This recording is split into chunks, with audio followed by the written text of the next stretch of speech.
నమస్తే INB news కి స్వాగతం. ముందుగా బులెటిన్ హెడ్లైన్స్.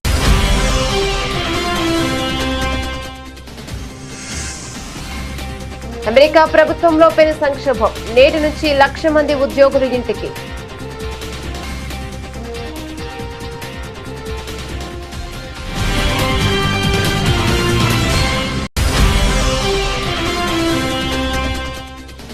న్యూఢిల్లీలోని ఎయిమ్స్ లో చికిత్స పొందుతూ తుది శ్వాస విడిచిన బీజేపీ సీనియర్ నాయకుడు విజయ్ కుమార్ మల్హోత్రా. ఆయన నివాసానికి వెళ్లి నివాళులర్పించిన ప్రధాని మోదీ, ఢిల్లీ సీఎం రేఖా గుప్తా.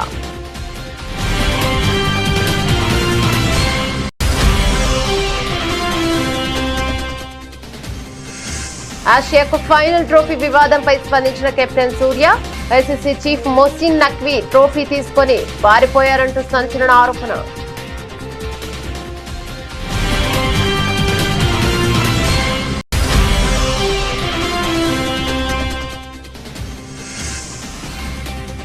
బతుకమ్మ గర్వకారణమైన ఉదాహరణను నెలకొల్పింది.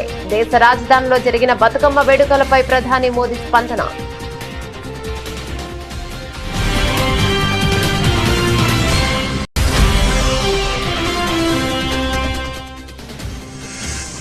హైదరాబాద్ కు కొత్త పోలీస్ బస్ బాధ్యతలు స్వీకరించిన వీసీ సజ్జనార్. సివి ఆనంద్ నుంచి అధికారికంగా బాధ్యతలు అందుకున్న Sajjanar.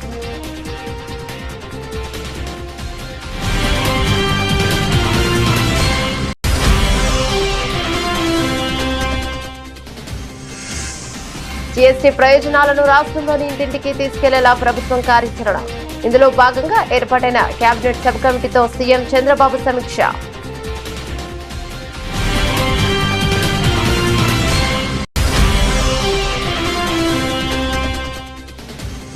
Asia cup hero Tilak వర్మకు హైదరాబాద్ లో ఘన స్వాగతం. పాక్ సెట్టింగ్ పై ఆసక్తికర వ్యాఖ్యలు. వారి మాటలకు తన బ్యాట్ తోనే సమాధానం ఇచ్చానని వెల్లడి.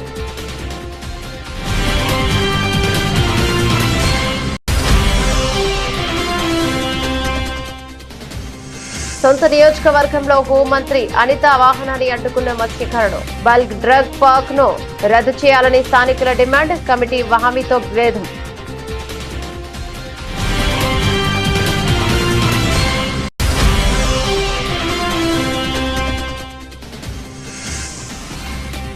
సరూర్ నగర్ భారీ బతుకమ్మకు 2 గిన్నిస్ రికార్డులు. ఒకేసారి 1,354 మంది మహిళలతో బతుకమ్మ వేడుక.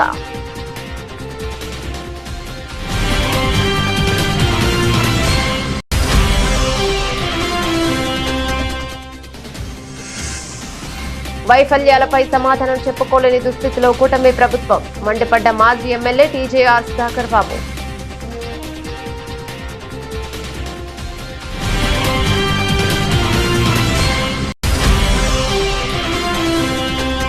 బీఆర్ఎస్ పార్టీ కారు గుర్తుపై గెలిచి కాంగ్రెస్ పార్టీలో చేరిన ఫిరాయింపు ఎమ్మెల్యేలపై అనర్హత వేటు వేయాల్సిందే.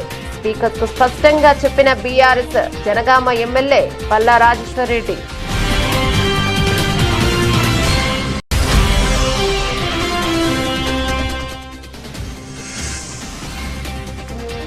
రికార్డులు బద్దలు కొట్టిన పసుడి వెండి ధరలు. ఆకాశమే హద్దుగా కొత్త గరిష్టాలు.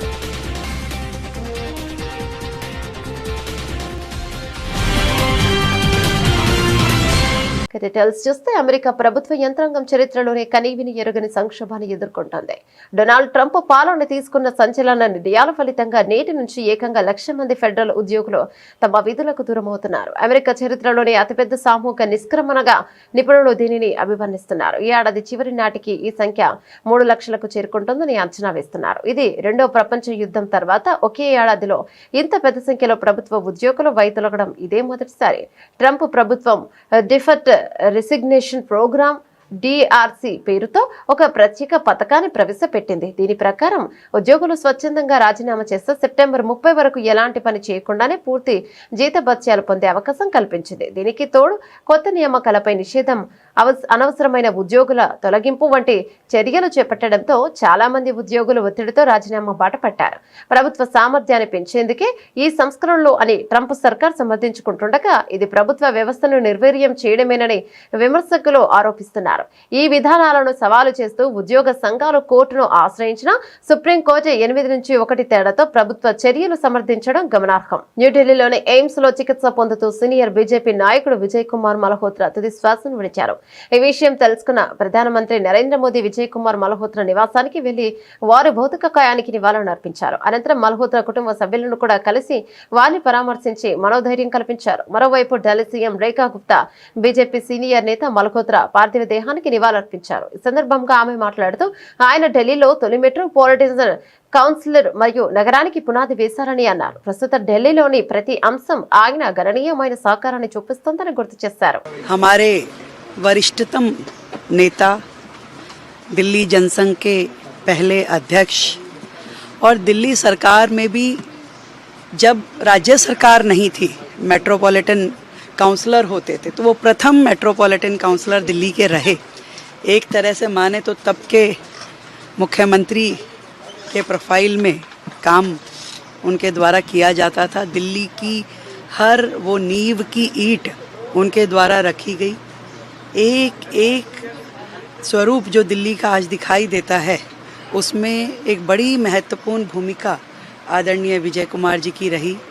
कार्यकर्ताओं के संरक्षक के रूप में उन्होंने हमेशा मार्गदर्शन किया और मुझे भी हमेशा उनका स्नेह मिला. उनका जब मैं मुख्यमंत्री बनने के बाद उनका आशीर्वाद लेने आई तो भी वो बहुत प्रसन्न थे कि 27 साल बाद दिल्ली में भाजपा की सरकार बनी है. खूब उन्होंने आशीर्वाद दिया और पूरे अच्छी उम्र पूरी करके पूरी आखिरी पल तक बहुत एक्टिव रह करके सारे विषयों का संज्ञान लेते हुए उन्होंने अपने जीवन का ये पड़ाव पूरा किया है. ईश्वर उनकी आत्मा को अपने चरणों में स्थान दे और उनके जीवन से हम सबको बहुत प्रेरणा मिले. मैं आज उनका आज का नहीं है, कल का उनका अंतिम संस्कार रहेगा और पूरे राजकीय शोक के साथ में उनका अंतिम संस्कार किया जाएगा. ఆసియా కప్ ఫైనల్లో పాకిస్తాన్ పై భారత్ ఘన విజయం సాధించిన ట్రోఫీ అందుకోకపోవడంపై చెలరేగిన వివాదంపై టీమిండియా కెప్టెన్ సూర్యకుమార్ యాదవ్ సంచలన వ్యాఖ్యలు చేశారు. ట్రోఫీని తాము తిరస్కరించలేదని, ఆసియా క్రికెట్ కౌన్సిల్ ఏసీసీ అధికారులే దానిని తీసుకుని పారిపోయారని ఆయన ఆరోపించారు. ఫైనల్ మ్యాచ్ లో పాకిస్తాన్ భారత్ 5 వికెట్ల తేడాతో ఓడించింది. అనంతరం జరిగిన ట్రోఫీ ప్రధానోత్సవంలో ఏసీసీ చీఫ్ పాకిస్తాన్ కు చెందిన రాజకీయ నేత మొహసిన్ నఖ్వీ చేతుల మీదుగా ట్రోఫీని స్వీకరించేందుకు భారత జట్టు నిరాకరించింది. దీంతో నఖ్వీ వేదిక నుంచి వెళ్లిపోగా ఓ అధికారి ట్రోఫీని వెనక్కి తీసుకువెళ్లడం తీవ్ర చర్చనీయాంశమైంది. ఈ ఘటనతో సూర్యకుమార్ యాదవ్ స్పందిస్తూ, మేము డ్రెస్సింగ్ రూమ్ లో తలుపులు మూసుకొని కూర్చోలేదు. బహుమతి ప్రధానోత్సవం కోసం ఎవరిని ఎదురు చూసేలా చేయలేదు. అసలు వాళ్ళే ట్రోఫీ తీసుకొని పారిపోయారు. నేను చూసింది అదే. మేము అక్కడే నిలబడి ఉన్నాం, కానీ లోపలికి వెళ్లలేదని వివరించాడు. బతుకమ్మ గర్వకారణమైన ఉదాహరణను నెలకొల్పిందని ప్రధానమంత్రి మోదీ అన్నారు. స్థానిక సాంప్రదాయాలలో పాతుకుపోయిన పండుగలు దేశ రాజధానిలో జరుపుకోవడానికి అర్హమైనవని ఆయన అన్నారు. అదే ఏక్ భారత్ శ్రేష్ఠ భారత్ యొక్క నిజమైన సారాంశమని ప్రధాని చెప్పుకొచ్చారు. अभी मैंने देखा हमारी मुख्यमंत्री रेखा गुप्ता जी भी तेलुगु छात्र संघ द्वारा आयोजित बथुकम्मा उत्सव में शामिल हुई. मेरा दिल्ली भाजपा से आग्रह है, सभी कार्यकर्ताओं से आग्रह है, देश के कोने कोने के ऐसे पर्वों को, क्योंकि वहां के लोग यहां रहते हैं, उनके साथ मिलकर हिंदुस्तान के किसी भी कोने का कोई भी उत्सव ऐसा नहीं हो कि जो हम यहां रहने उस राज्य वालों के साथ मिलकर धूमधाम से सेलिब्रेट न करें. ये हमने करना चाहिए. देश से यहां रहने के लिए आए हुए लोगों को लगना चाहिए कि एक भारत श्रेष्ठ भारत की भावना ये सिर्फ नारा नहीं है, भाजपा मेरा परिवार है, उस भाव से वो प्रकट होती है. देश का हर उत्सव दिल्ली में भारत और भारतीयता के उत्सव जैसा बने, हम सबको इसके लिए प्रयास करना चाहिए. హైదరాబాద్ నగర నూతన పోలీస్ కమిషనర్ గా సీనియర్ ఐపీఎస్ అధికారి విశ్వ సజ్జనార్ మంగళవారం బాధ్యతలను చేపట్టారు. నగర పోలీస్ కమిషనరేట్ కార్యాలయంలో ప్రత్యేక పూజలు నిర్వహించిన అనంతరం ఇప్పటి వరకు సిపిగా ఉన్న సివి ఆనంద్ నుంచి ఆయన అధికారికంగా బాధ్యతలను స్వీకరించారు. గత 4 ఏళ్లుగా తెలంగాణ రాష్ట్ర రోడ్డు రవాణా సంస్థ టీఎస్ఆర్టీసీ మేనేజింగ్ డైరెక్టర్ గా పనిచేస్తున్న సజ్జన సుదీర్ఘ విరామం తర్వాత మళ్లీ పోలీస్ శాఖలో కీలక బాధ్యతలను చేపట్టారు. 3 రోజుల క్రితం రాష్ట్ర ప్రభుత్వం ఉన్నత స్థాయి ఐపీఎస్ అధికారుల బదిలీలు చేపట్టిన విషయం తెలిసిందే. ఈ బదిలీలో భాగంగా సజ్జనాను హైదరాబాద్ సిపిగా నియమించారు. ఇంతకాలం నగర కమిషనర్ గా సేవలు అందించిన సివి ఆనంద్ ను ప్రభుత్వం హోంశాఖ ముఖ్య కార్యదర్శిగా బదిలీ చేసింది. ప్రభుత్వ ఉత్తర్వుల మేరకు ఆయన తన బాధ్యతలను సజ్జనార్కు అప్పగించారు. ఈ కార్యక్రమానికి పలువురు ఉన్నతాధికారులు హాజరయ్యారు.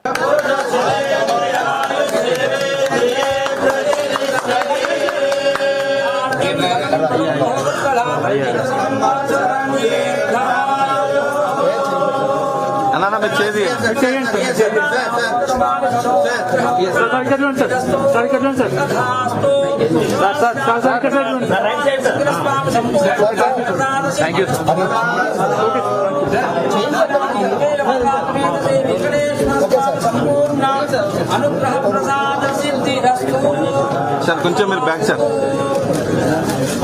సార్ ఒక నిమిషం మీరు బ్యాక్ సార్ సార్ మీరు సార్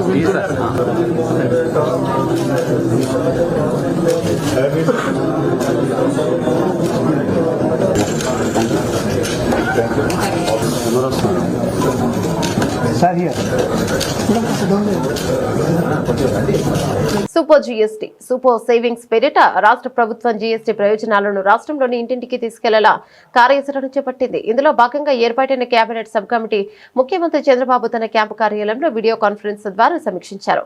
జీఎస్టీ 2.0 సంస్కరణల ప్రయోజనాలను ప్రజలు వినియోగదారుల్లోకి తీసుకెళ్లేలా విస్తృత ప్రచారం చేసేందుకు గాను రాష్ట్ర వ్యాప్తంగా 65,000 సమావేశాలు కార్యక్రమాలను నిర్వహించాలని నిర్ణయించారు. ప్రజల్లోకి వెళ్లి వచ్చే నెల 19 తేదీ వరకు వేర్వేరు టీంలతో ఈ ప్రచార కార్యక్రమాలను నిర్వహించాలని ప్రభుత్వం నిర్ణయించింది. ఈ మేరకు కేబినెట్ కమిటీకి సీఎం చంద్రబాబు దిశానిర్దేశం చేశారు. దీనిపై అధికారులు మాట్లాడుతూ ఇప్పటికే ఇంటింటికి జీఎస్టీ ఫలాలు థీమ్తో నిత్యావసరాలు, ఔషధాలు, స్టేషనరీ వస్త్రాలు, క్రీడా వస్తువులు, రవాణా, మహిళలు, చిన్నారులకు సంబంధించిన వస్తువుల పన్నులో తగ్గిన అంశాన్ని విస్తృతంగా ప్రచారం నిర్వహించామని, క్షేత్రస్థాయిలో వీటిపై అవగాహన కల్పించామన్నారు. అన్ని వర్గాలకు జీఎస్టీ తగ్గింపు ప్రయోజనాలు తెలిసేలా ప్రచార కార్యక్రమాలు నిర్వహించేందుకు ప్రభుత్వం ప్రణాళికలు చేపట్టింది. సెప్టెంబర్ 30 నుంచి అక్టోబర్ 19వ తేదీ వరకు వ్యవసాయం, ఎంఎస్ఎంఈలు, చేనేత ఉత్పత్తులు, ఆక్వా, విద్యారంగం, బీమా, ఎలక్ట్రానిక్స్, ఈ కామర్స్, భవన నిర్మాణ రంగం, టూరిజం, ఆతిథ్య రంగం, రవాణా, లాజిస్టిక్స్, క్రీడా పరికరాలు, పునరుత్పాదక విద్యుత్, ఆటోమొబైల్స్ తదితర అంశాలపై రంగాల వారీగా ఆయా శాఖలు ప్రచారం చేపట్టాలని సీఎం సూచించారు. ఆసియా కప్ 2025 ఫైనల్లో పాకిస్తాన్ పై అద్భుత ఇన్నింగ్స్ తో భారత్ కు చిరస్మరణీయమైన విజయాన్ని అందించిన తెలుగు తేజం యువ క్రికెటర్ తిలక్ వర్మకు హైదరాబాద్ లో ఘన స్వాగతం లభించింది. ఆసియా కప్ లో 9వసారి భారత్ ను విజేతగా నిలిపిన అనంతరం సోమవారం తన సొంత నగరానికి చేరుకున్న తిలక్ వర్మకు శంషాబాద్ విమానాశ్రయంలో అభిమానులు, క్రీడా శాఖ అధికారులకు నీరాజనాలు పలికారు. విమానాశ్రయానికి చేరుకున్న తిలక్ ను చూసేందుకు అభిమానులు పెద్ద ఎత్తున తరలివచ్చారు. ఆయన కారు ఎక్కగానే చుట్టుముట్టి తిలక్ తిలక్ అంటూ నినాదాలతో హోరెత్తించారు. అభిమానుల ఉత్సాహానికి స్పందించిన తిలక్ కారు సన్ రూఫ్ నుంచి బయటకొచ్చి వారికి అభివాదం చేశాడు. ఈ సందర్భంగా తెలంగాణ క్రీడా ప్రాధికార సంస్థ chairman Shivasena Reddy, managing director Soni Baladevi Tilak వర్మను శాల్వాతో సత్కరించి అభినందనలు తెలిపారు. ఈ టోర్నీలో ముఖ్యంగా ఫైనల్లో పాక్ ఆటగాళ్ల నుంచి ఎదురైన స్లెడ్జింగ్ గురించి తిలక్ ఆసక్తికర విషయాలను పంచుకున్నాడు. తాను క్రీజుల్లోకి వచ్చినప్పుడు పాకిస్తాన్ ఆటగాళ్లు చాలా మాటలు అన్నారని, వారిని మాటలతో కాకుండా తన బ్యాట్తోనే సమాధానం చెప్పాలని నిర్ణయించుకున్నానని తెలిపాడు. వారు చాలా విషయాలు మాట్లాడుతూ రెచ్చగొట్టారు. వాళ్ళ మాటలకు నా బ్యాట్తోనే బదులు ఇవ్వాలనుకున్నాను. ఇప్పుడు వాళ్ళు మైదానంలో ఎక్కడా కనిపించడం లేదని తిలక్ పేర్కొన్నాడు.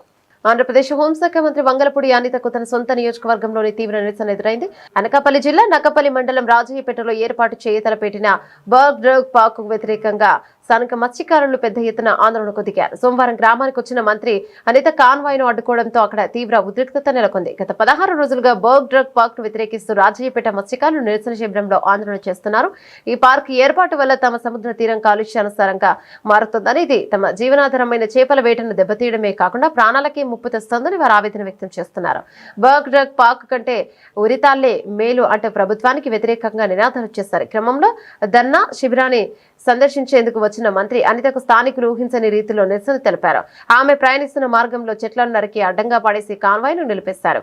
దీంతో మంత్రి తన వాహనం దిగి ఆందోళనకారులతో మాట్లాడాల్సి వచ్చింది. ఈ ప్రాజెక్టును తూర్పుగోదావరి నుంచి తమ ప్రాంతానికి మార్చడంపై వారు తీవ్ర ఆగ్రహాన్ని వ్యక్తం చేశారు.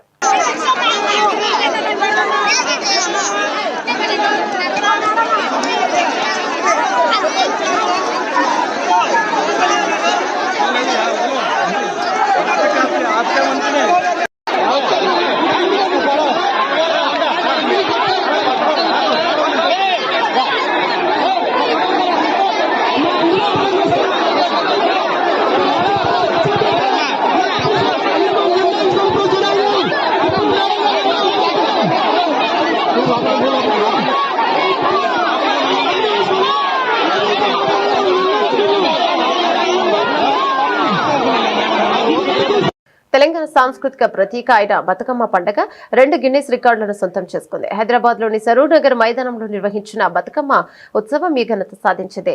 అతిపెద్ద జానపద నృత్యంగా అలాగే అతిపెద్ద బతుకమ్మగా ఈ కార్యక్రమం రికార్డు సృష్టించింది. గిన్నీస్ రికార్డు సాధన లక్ష్యంగా సరూర్ నగర్ స్టేడియంలో సోమవారం బతుకమ్మ సంబరాలు నిర్వహించారు. వేడుకల్లో భాగంగా 63 అడుగుల ఎత్తైన భారీ బతుకమ్మని ప్రత్యేకంగా రూపొందించారు. అనంతరం ఒకేసారి 1354 మంది మహిళలు బతుకమ్మ ఆడారు. కార్యక్రమంలో మంత్రులు సీతక్క, జూపల్లి కృష్ణారావు, హైదరాబాద్ మేయర్ గద్వాల్ విజయలక్ష్మి తదితరులు పాల్గొన్నారు. ఈ సందర్భంగా మంత్రి సీతక్క బతుకమ్మ పాట పాడి అందరినీ అలరించారు. తెలుగు సంస్కృతి, తెలుగు యొక్క బతుకమ్మ పండుగ గొప్పతనాన్ని ప్రపంచానికి చాటి చెప్పడం జరిగింది. ఈ ఘనత సాధించడానికి పాల్గొన్న మీ అందరికీ, ఇక్కడికి విచ్చేసినటువంటి మా సహచర మంత్రివర్యులు సోదరిమణి సీతక్క గారికి, అట్లాగే బతుకమ్మ అంటే విమలక్క అంటే బతుకమ్మ అన్నట్టుగా మా విమలక్క గారికి, దీన్ని సక్సెస్ చేయడానికి ఇందులో పాల్గొన్నటువంటి ఇతర మా యొక్క జిహెచ్ఎంసి అధికారులందరికీ, సెర్ప్ అధికారులందరికీ, మా ఎండి గారికి, మా ప్రిన్సిపల్ సెక్రటరీ గారికి, ఈ మొత్తం ఏర్పాటు చేయడానికి తోడ్పాటు అనిటువంటి మా గౌరవ ముఖ్యమంత్రి రేవంత్ రెడ్డి గారికి, మీ అందరికీ కూడా మరొకసారి శుభాకాంక్షలు తెలియజేస్తా ఉన్నా. ఈ పండుగ ద్వారా, బతుకమ్మ ద్వారా ఆడబిడ్డల యొక్క ఐక్యతను, ఆదరాలను, ప్రేమానురాగాలని ఇదే విధంగా పంచుకుంటూ యావత్ తెలంగాణ రాష్ట్ర నలుమూల ఉండే ఆడపిల్లందరూ ఇలా పాలు పంచుకుంటూ ఎప్పటికీ మీ జీవితాల్లో వెలుగులు నిండాలని, అట్లాగే ఈ యొక్క మన యొక్క సంస్కృతిని ప్రపంచ స్థాయికి చాటాలని చెప్పని మరొకసారి మీ అందరికీ సవినయంగా విజ్ఞప్తి చేస్తూ శుభాకాంక్షలు తెలియజేస్తూ, మొట్టమొదటగా విమలక్క పాటతో మాటతో ఈ మొత్తం ఈ యొక్క అపురూపమైనటువంటి ఈ మైదానం అలంకరించిన వాళ్ళందరూ కూడా సంతృప్తి చెందే విధంగా యావత్ ప్రపంచంలో ఉన్నటువంటి తెలుగు వారందరికీ కూడా ఈ యొక్క ఘనతను చేరే విధంగా విమలక్క పాట ద్వారా మాట ద్వారా ప్రారంభించాల్సిన కోరుతా ఉన్నా. ఇంకా 2 గంటల పాటు కొనసాగుతుంది. అందులో అందరూ పాల్గొనాలని కోరుకుంటూ సెలవు తీసుకుంటారు. థ్యాంక్ యూ అనండాల్. ఈ రోజు మరి గల్లీలో ఉన్న గరిట తిప్పినా మనం ఏ రకంగా గ్లోబల్ వరకు వెళ్ళగలుగుతామో, ఈ గిన్నిస్ బుక్ ఆఫ్ వరల్డ్ లో మన బతుకమ్మను ఈరోజు రికార్డ్ చేసి ఎంతో శ్రద్ధతో, నిష్ఠతో, భక్తితో, మరి పవిత్రతతో, కష్టతరం కాదు ఏదైనా మా ఆడకూతుళ్ళు సాధిస్తారని చూపించిన మా అక్క చెల్లెలందరికీ పేరు పేరున పాదాభివందనాలు. ఇదే లక్ష్యము, ఇదే పట్టుదల, ఎక్కడైనా ఏదైనా సాధించగలుగుతామనేటువంటి విశ్వాసంతో ఏ రంగంలో అయినా ముందడుగు వేద్దాం. తప్పకుండా ఆకాశాన్ని చీల్చుకొని కూడా అన్ని రంగాల్లో ముందుకు రావాలని ఈ బతుకమ్మ సందర్భంగా మీకు అందరికీ విజ్ఞప్తి చేస్తూ, ప్రభుత్వ వైఫల్యాలపై ప్రతిపక్ష వైఎస్ఆర్సీపీ ప్రశ్నిస్తుంటే సమాధానం చెప్పుకోలేక డైవర్షన్ పాలిటిక్స్ తో ప్రజల దృష్టిని మళ్లించడమే లక్ష్యంగా అసెంబ్లీలో మాజీ సీఎం వైఎస్ జగన్ చిరంజీవులపై బాలకృష్ణ నోటుకొచ్చినట్లు మాట్లాడాడని వైఎస్ఆర్సీపీ ఎస్ఎస్ఎల్ అధ్యక్షుడు మాజీ ఎమ్మెల్యే టీజీఆర్ సుధాకర్ బాబు స్పష్టం చేశారు. తాడేపల్లిలోని పార్టీ కేంద్ర కార్యాలయంలో ఆయన మీడియాతో మాట్లాడుతూ, చంద్రబాబు అందించిన స్క్రిప్ట్ ప్రకారమే బాలకృష్ణ సభకొచ్చి వివాదం సృష్టించి వెళ్లాడని, కానీ చంద్రబాబు పథకం వికటించడంతో మరుసటి రోజున స్క్రిప్ట్ మార్చి కామినేనితో ఇక రికార్డుల నుంచి తొలగించాలని అభ్యర్థించేలా చేశారని సుధాకర్ బాబు వివరించారు. వివాదం జరిగిన రోజునే స్పీకర్ స్వచ్ఛందంగా ఆ వ్యాఖ్యలను రికార్డుల నుంచి ఎందుకు తొలగించలేదని ప్రశ్నించారు. ఈ వివాదంలో ఇప్పటి వరకు చంద్రబాబు, బాలకృష్ణలు చిరంజీవికి క్షమాపణలు చెప్పలేదని, దీనిపై కనీసం స్పందించకుండా తాము ఇద్దరు చిరంజీవిని నడి రోడ్డుపై ఒంటరిగా వదిలేశారని చెప్పారు. అసెంబ్లీలో జరిగిన పరిణామాలన్నీ చూస్తుంటే చిరంజీవి మీద ఏదో కుట్ర జరుగుతుందన్న అనుమానాలు కలుగుతున్నాయని మాజీ ఎమ్మెల్యే టీజేఆర్ సుధాకర్ బాబు స్పష్టం చేశారు. ఈ వ్యతిరేకతలో నుంచి పారిపోవటం ఎట్లా, దాచుకోవటం ఎట్లా, దాక్కోవటం ఎట్లా, ప్రజల దృష్టి మార్చడం ఎట్లా, అందుకని ఒక బ్రహ్మాండమైన స్క్రిప్ట్ రచించాడు. బాలకృష్ణ గారిని సినిమా షూటింగ్లో ఉంటే ఆయన పిలిచాడు సభలోకి. నేనేం అడగట్లేదు మిత్రులారా, మిమ్మల్ని అడుగుతున్నా. బాలకృష్ణ గారు చంద్రబాబు నాయుడు రచించిన డైవర్షన్ పాలిటిక్స్లను అమలుపరచడం కోసం వచ్చిన యాక్టర్ మాత్రమే. అతని పాత్ర అతను పోషించాడు. చిరంజీవి గారిని దూషణలతో మాట్లాడాలని స్క్రిప్ట్ ఇచ్చారు. అది బ్రహ్మాండంగా తన సహసిద్ధమైన సినిమా శైలిలో యాక్షన్ చేశాడు, వెళ్ళిపోయాడు. పోనీ ఆశాంతం ఉన్నాడా సభలో? లేడు. 3 days మాత్రమే ఉన్నాడు. ఇన్సిడెంట్ జరగడానికి ముందు రోజు వచ్చాడు, మాట్లాడాడు, మరుసటి నాడు 1 గంట ఉన్నాడు, వెళ్ళిపోయాడు ఫ్లైట్ ఎక్కి. బాలకృష్ణ మాట్లాడిన జుగుప్సాకరమైన మాటలు మమ్మల్ని పట్టుకొని, మా నాయకుడిని పట్టుకొని, నా నోటితో నేను ఆ మాట అనలేను, మాకు బుద్ధి జ్ఞానం ఉంది, మేమేమో అనని మాటలు మా మీద అభూత కల్పనలు కలిపి, చంద్రబాబు నాయుడు గారి యొక్క సతీమణి మేమేదో అన్నట్టుగా అభూత కల్పనలను కలిపి గగ్గోలు పెట్టి బదనాం చేసి జగన్మోహన్ రెడ్డి గారి యొక్క వ్యక్తిత్వ హననానికి పాల్పడిన ఈ చంద్రబాబు నాయుడు యొక్క పార్టీ మరి ఈ రోజున వాళ్ళు స్వయానా భామర్ది ఎన్టీఆర్ కుమారుడే స్వయంగా చట్టసభల్లో అంటే దీన్ని ఏమని చూడాలి? ఇప్పుడు ఎల్లో మీడియా అంతా ఏమైపోయింది, సోషల్ మీడియాలో ఏమైపోయింది? ఒక మాజీ ముఖ్యమంత్రి పట్టుకొని అంత పెద్ద పదాన్ని వాడారే, ఏం స్పీకర్ ఎందుకు ఖండించలేదు? నువ్వు మాట్లాడింది తప్పు అని బాలకృష్ణ ఎందుకు ఆపలేదు? నారా చంద్రబాబు నాయుడు సీఎం చైర్లో కూర్చున్న సభానాయకుడు నువ్వు మాట్లాడేది తప్పు, బాలకృష్ణ వ్యాఖ్యలను తొలగించమని ఎందుకు అడగలేదు? ఇంకా సోద్యం, స్వయాన ఆ అన్నయ్య ద్వారా చట్టసభకు సినిమా యాక్టర్గా మారిన పవన్ కళ్యాణ్ ఈ రోజు వరకు, ఈ క్షణం వరకు కూడా బాలకృష్ణ వ్యాఖ్యలను ఖండించలేదు. వాళ్ళ అన్నయ్య గారిచే అంత స్థాయికి ఎదిగిన నాగబాబు గారు కూడా ఈ రోజు వరకు ఆ వ్యాఖ్యలను ఖండించలేదు, మాట్లాడలేదు. ఎందుకు? కారణం ఏమిటి? చట్టసభలో అన్నాడు, ఏదో పబ్లిక్ ఉపన్యాసంలో అన్నాడు, ప్రెస్ మీట్లో అన్నాడు కాదు, చట్టసభల్లో రికార్డెడ్గా తన స్థితికి కారకుడైన మెగాస్టార్ చిరంజీవి గారిని ఏ ఒక్క రోజు ఎవరిని తోలనాడిన చిరంజీవి గారిని, ఏ ఒక్క రోజు కూడా అసభ్యకరంగా మాట్లాడిన చిరంజీవి గారిని ఆ విధంగా మాట్లాడితే నిలబడినందుకు థ్యాంక్స్ చెప్తున్నాం. ఇప్పటికైనా మీరు మాట్లాడారు, అదే సంతోషం. ఆ రోజు మీరు ఎలక్షన్ టైంలో మాట్లాడి ఉండాల్సింది. ఏ కారణం చేత మీరు ఆ రోజు మాట్లాడలేదో మాకు తెలియదు. ఈ రోజు మీరు మాట్లాడారు, అది సంతోషం. ఈ సమాజానికి మీరు ఏ మాత్రం అవమానపడలేదు, ఇక్కడ గౌరవించబడ్డారు. స్వయానా ఆనాటి ముఖ్యమంత్రి గారి భార్యామణి గారితో మీరు అన్నం వడ్డించుకున్నారని మీరు ఆన్ రికార్డ్ చెప్పారు, చాలు మాకు. ఈ రోజేమో నీ తమ్ముడు గారైన పవన్ కళ్యాణ్ గారు సపోర్టుతో, మీ సపోర్టుతో అధికారంలోకి వచ్చిన నారా చంద్రబాబు నాయుడు బామర్ది ఎన్టీఆర్ కుమారుడు స్వయానా మిమ్మల్ని వాడు వీడంటే మీ తమ్ముళ్ళు మాట్లాడలేదు. చిరంజీవి గారు దయచేసి మీరు ఆలోచించమని సవినయంగా చేతులు జోడించి వేడుకుంటున్నాం. బీఆర్ఎస్ పార్టీ కారు గుర్తుపై గెలిచి కాంగ్రెస్ పార్టీలో చేసిన 10 మంది ఫిరాయింపు ఎమ్మెల్యేలపై అనర్హత వేటు వేయాల్సిందేనని స్పీకర్ కు స్పష్టంగా చెప్పినట్టు బీఆర్ఎస్ జనగామ ఎమ్మెల్యే పల్లా రాజేశ్వర్ రెడ్డి తెలిపారు. ఫిరాయింపు ఎమ్మెల్యేల కేసు విచారణ తొలి రోజు సోమవారం స్పీకర్ ఛాంబర్లో నిర్వహించారు. ఫిరాయింపు ఎమ్మెల్యేలు ప్రకాష్ గౌడ్, కాళీ యాదయ్య, బల్ల కృష్ణమోహన్ రెడ్డి, మైపాల్ రెడ్డి తరపు న్యాయవాదులు విచారణకు హాజరైన పిటిషనర్లో కల్వకుంట్ల సంజయ్, చింతా ప్రభాకర్, పల్లా రాజేశ్వర్ రెడ్డిలను క్రాస్ ఎగ్జామినేషన్ చేశారు. అనంతరం బయటకు వచ్చిన పల్లా అసెంబ్లీ బయట మీడియాతో మాట్లాడారు. తమ ఫిర్యాదుతో 8 మంది ఎమ్మెల్యేలు స్పీకర్ కు వివరణ ఇచ్చారని తెలిపారు. సుప్రీంకోర్టు ఆదేశాలతో స్పీకర్ విచారణ చేపట్టారని చెప్పారు. ఫిరాయింపు ఎమ్మెల్యేల తరపున వచ్చిన అడ్వకేట్లు అసంబద్ధ ప్రశ్నలు వేశారని, ఆయన ఓపికతో సమాధానాలు ఇచ్చామని వెల్లడించారు. ఆ 10 మంది ఎమ్మెల్యేలను డిస్క్వాలిఫై చేయాల్సిందేనని స్పష్టంగా చెప్పామని తెలిపారు.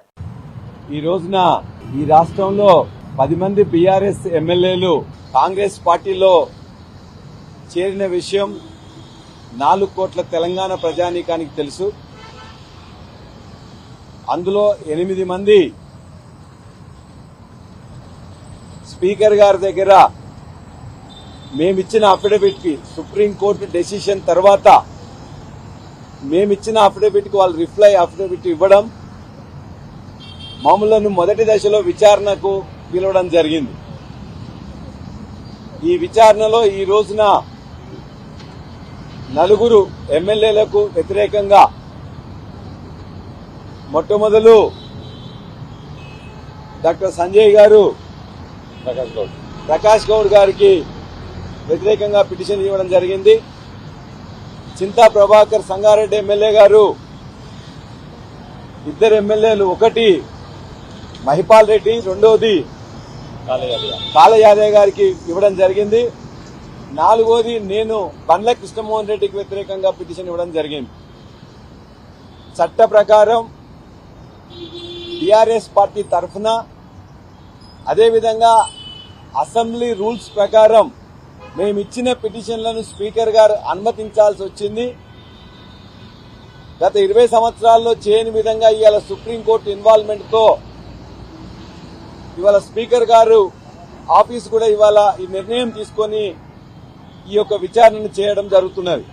కొన్ని నెలల నుండి ఈ నాయకులందరూ కాంగ్రెస్ పార్టీలో చెట్టాపటాలు వేసుకొని తిరుగుతూ, ఎంత దౌర్భాగ్యమైన పరిస్థితి అంటే ఇవాళ మేము అసలు పార్టీ మారలేదని చెప్పేసి ఇవాళ కోర్టుకు కానీ స్పీకర్ గారికి అఫిడవిట్ ఇవ్వడం జరిగింది.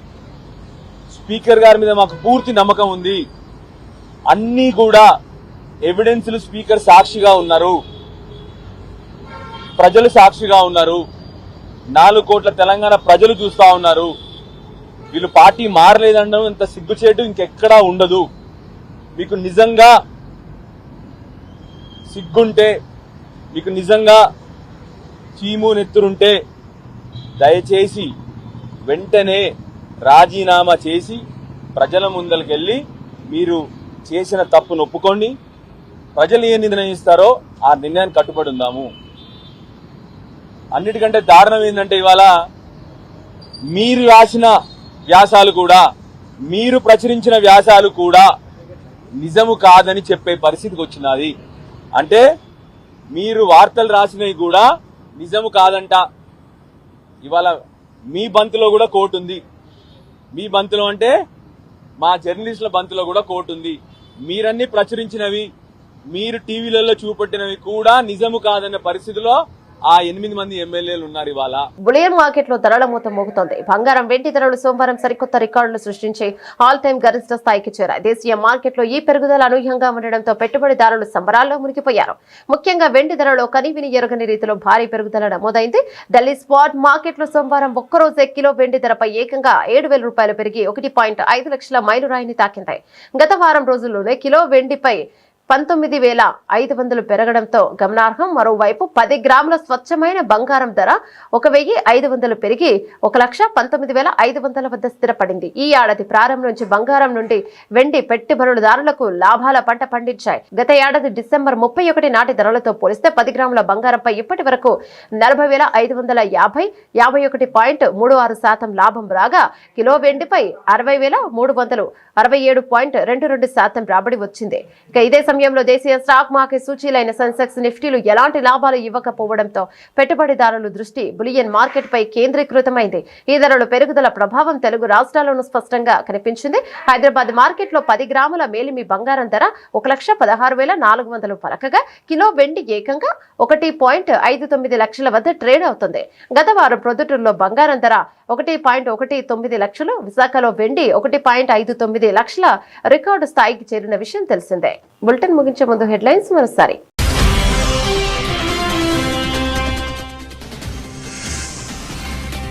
అమెరికా ప్రభుత్వంలో పెను సంక్షోభం, నేటి నుంచి 1,00,000 మంది ఉద్యోగులు ఇంటికి.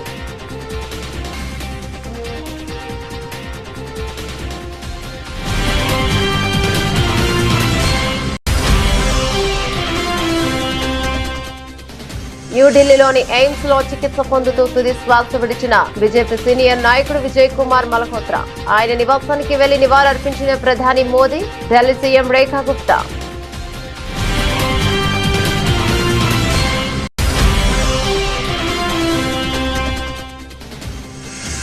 ఆసియాకు ఫైనల్ ట్రోఫీ వివాదంపై స్పందించిన captain Surya, ICC chief Mohsin Naqvi trophy తీసుకొని పారిపోయారంటూ సంచలన ఆరోపణ.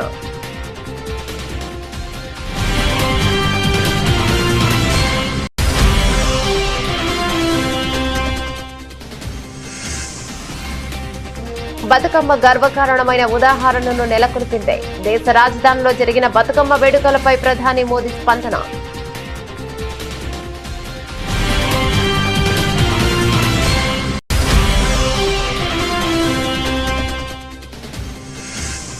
హైదరాబాద్ కు కొత్త పోలీస్ బాధ్యతలు స్వీకరించిన వీసీ సజ్జనార్. సివి ఆనంద్ నుంచి అధికారికంగా బాధ్యతలు అందుకున్న సజ్జనార్.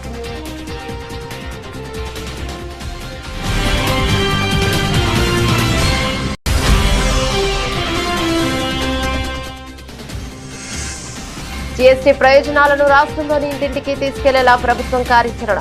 ఇందులో భాగంగా ఏర్పాటైన కేబినెట్ సబ్ కమిటీతో సీఎం చంద్రబాబు సమీక్ష.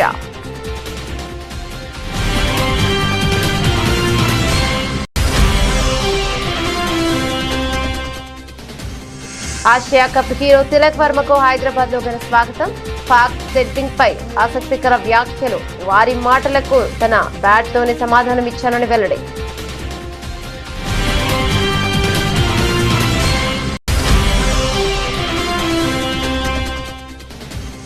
సొంత నియోజకవర్గంలో హోంమంత్రి అనిత వాహనాన్ని అడ్డుకున్న మత్స్యకారుడు. బల్క్ డ్రగ్ పార్క్ ను రద్దు చేయాలని స్థానికుల డిమాండ్. కమిటీ హామీతో భేదం.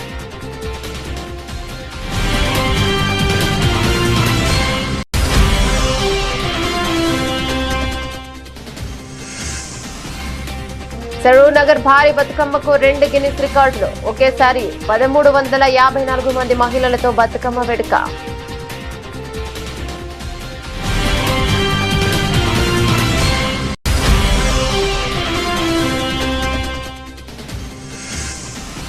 వైఫల్యాలపై సమాధానం చెప్పుకోలేని దుస్థితిలో కూటమి ప్రభుత్వం. మండిపడ్డ మాజీ ఎమ్మెల్యే టీజేఆర్ సుధాకర్ బాబు.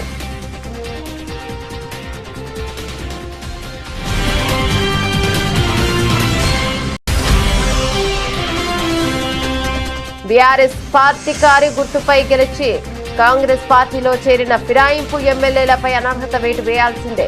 స్పీకర్ కు స్పష్టంగా చెప్పిన బీఆర్ఎస్ జనగామ ఎమ్మెల్యే పల్లా రాజేశ్వర్ రెడ్డి.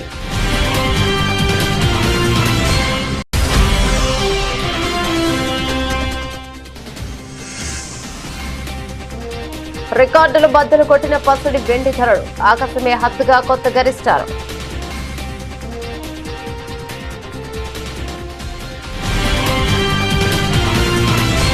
ఇవి బులెటిన్ డీటెయిల్స్. మరో బులెటిన్ లో మళ్ళీ కలుద్దాం. అంతవరకు సెలవు. నమస్తే.